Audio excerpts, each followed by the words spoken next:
Have you ever met a slave? I have. I was working at the Martin Luther King Jr. birth home and neighborhood.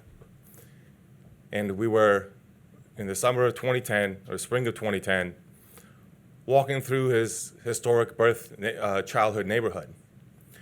It was myself, maybe about 10 kids between age 9 and 13, and one chaperone. I noticed that these kids had different scars on them. One had his skull pushed in, another had marks on his face, another had all kinds of scars on his neck. And as I'm walking up toward the porch of the Martin Luther King's childhood home, the chaperone revealed to me that these kids were escaped slaves. In the summer of 2010, from Haiti.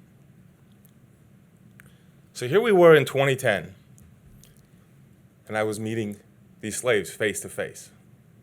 Why did they come here to the Martin Luther King home? Because, he told me, they wanted to see the power of freedom. That was a legacy for these kids of both King and the United States. It was the first site they came to when they came off the airplane in Atlanta.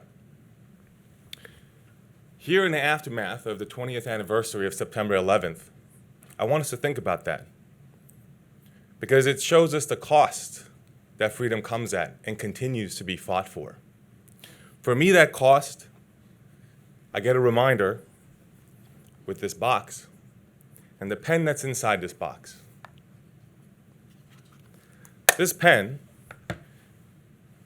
is made of wood that comes from what we call a witness tree in the National Park Service. A witness tree means that this tree witnessed a historic event. In this case, the Gettysburg Address by Abraham Lincoln. This pen is made of that wood, and you won't find it anywhere else. This is one of a handful, because I used to work at Gettysburg at the battlefield. And when I walked into that National Cemetery for the first time,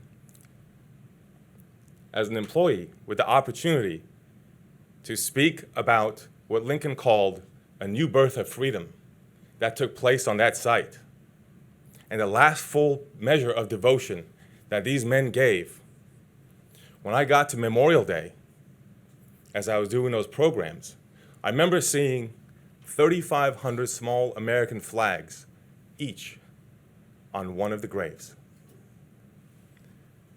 One day, lightning struck, literally, on that tree. Most of that tree was damaged. Because I worked there, I knew the people who would be able to handle this wood. And some pens were made of it. And that's what this pen is a testament to and reminds me of.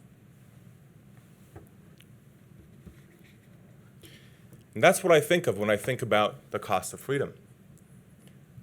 What's fascinating to me about that moment with Memorial Day and the flags and the Gettysburg Address, and the moment I remember most, is when I first saw a number on a grave.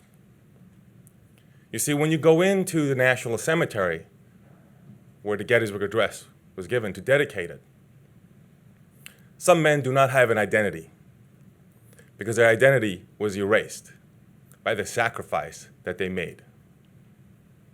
And that's what I think of when I think about the last full measure of devotion that Lincoln referred to. Amazingly, eventually, I celebrated July 4th there, just a couple hundred miles from Philadelphia and Constitution Hall, where I first went as a little kid. Having grown up in Los Angeles, I wanted to go to the East Coast so I could learn about history. And as a little child, I went to Philadelphia, walked into Constitution Hall, and was hooked on history.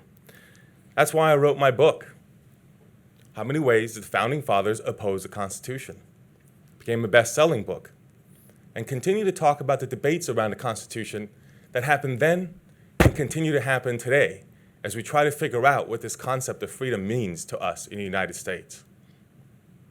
And through that process, what I remember is that journey of the slaves that I met as an adult, going back to the National Cemetery and the scene of the sacrifice that was done for that freedom, and going back further, not far from there, as a child, having seen where that freedom was born, and we continue to debate. And as the 234th anniversary of the Constitution comes on September 17th, in just a couple of days, that's the kind of thing I think of. The type of sacrifice, devotion, the cost of freedom, and ultimately, what this pen means to me, and I hope it means to you.